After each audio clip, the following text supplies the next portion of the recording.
La lógica detrás del derecho entre la teoría y la práctica. Hola, bienvenidos a este episodio. Hoy quiero hablar sobre cómo la lógica jurídica no solo pertenece al campo de la teoría, sino que también se refleja en la práctica, en las decisiones reales que toman los jueces y tribunales. Para ello voy a relacionar dos textos. Por un lado, el amparo en revisión 438/2023 de la Suprema Corte de Justicia de la Nación, y por otro lado, el ensayo de que hablo cuando hablo de lógica jurídica del profesor Alfonso Schell Hoffmann. A simple vista parecen documentos muy distintos. Uno es una sentencia judicial, técnica y concreta. El otro, un ensayo filosófico que busca definir qué es la lógica jurídica y cómo se relaciona con el derecho. Pero si los analizamos con atención, veremos que uno explica la teoría del razonamiento jurídico y el otro la pone en práctica. Schell Hoffmann inicia su ensayo recordándonos que el derecho es un conocimiento que se presupone racional.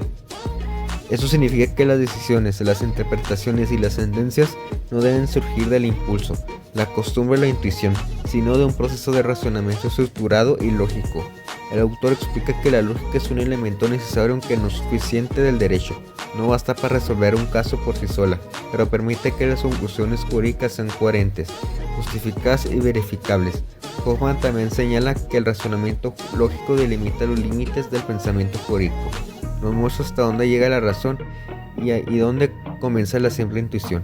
Así, la lógica se convierte en una guía para saber si el argumento de un abogado, juez o legislador es correcto o erróneo. Y en ese sentido, la lógica jurídica se vuelve una herramienta esencial para la objetividad en la aplicación del derecho. La lógica en el amparo en revisión 438/2023. Si trasladamos esa idea al caso del amparo en revisión 438/2023, podemos ver la lógica jurídica en acción. En este asunto, la empresa Redmobile Dipsa Telcel promovió un amparo alegando que el artículo 591 del Código Federal de Procedimientos Civiles violaba su libertad de expresión. Según la empresa, esa disposición la obligaba a publicar en su página web y en sus facturas la emisión de una acción colectiva en su contra, lo que consideraba una imposición injusta. La primera sala de la Suprema Corte, con ponencia del ministro Jorge Mario Pardo Rebolledo, analizó el caso y concluyó que esa obligación no vulnera la libertad de expresión, sino que cumple una función de interés público: garantizar el derecho a la información de los consumidores y promover la transparencia en las acciones colectivas. El acto de notificar garantiza información sin indicar censura. La Corte aplicó un razonamiento perfectamente lógico. Primero identificó el problema jurídico central.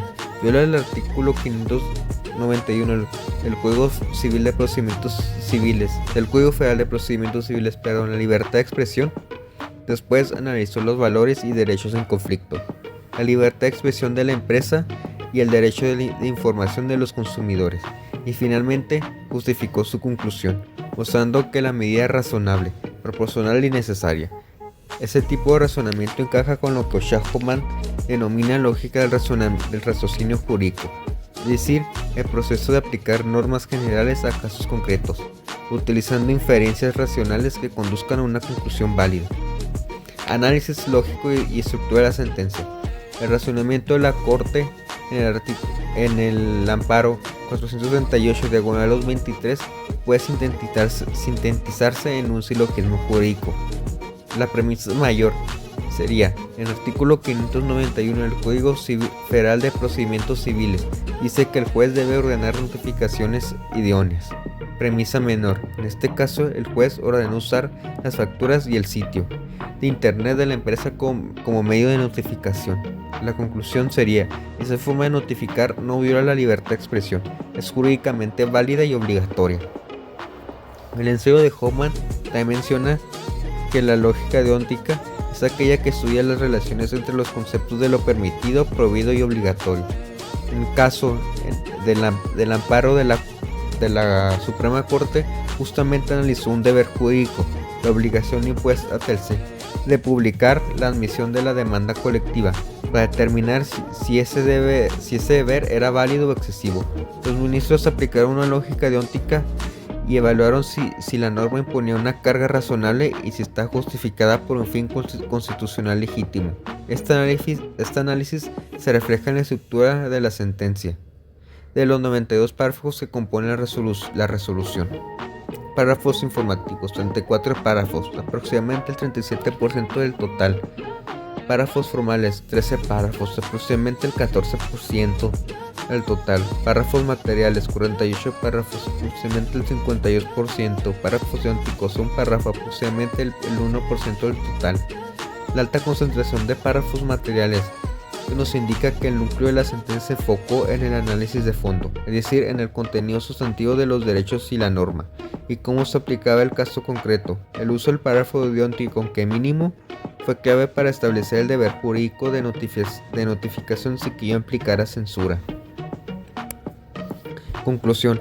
Así, la sentencia se convierte en un ejemplo real del uso de la lógica jurídica, una decisión basada en razonamientos, no en valoraciones subjetivas, una argumentación que distingue entre lo que es un deber legítimo y lo que sería una restricción indebida.